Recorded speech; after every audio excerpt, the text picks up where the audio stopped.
Now, the bench press is a little bit different than most other main exercises in that the bar path isn't exactly straight.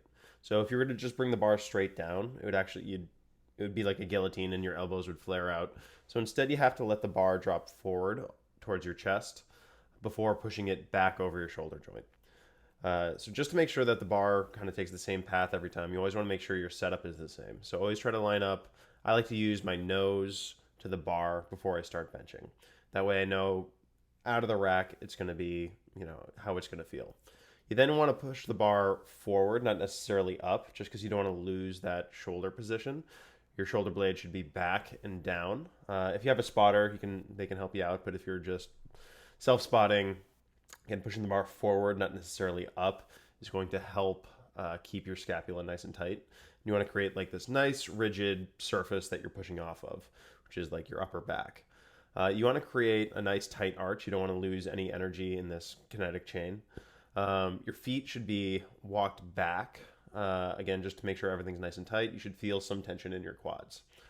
Once the bar settles over your shoulder joint, you want to think about keeping your elbows slightly in front of the bar. That's just a cue I like to imagine to make sure that my elbows don't flare out as I bench up.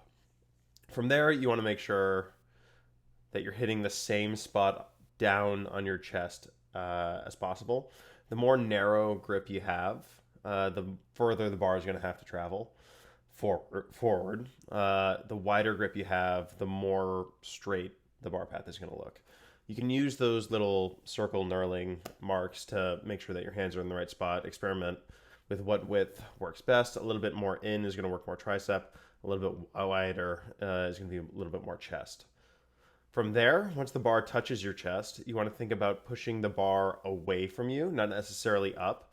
Since if you bring it up, since the bar didn't go down in a straight line, you don't want to push it up in a straight line. Because if you push it up in a straight line, it will no longer be over your shoulder joint. So you want to get the bar back over your shoulder joint as quickly as possible.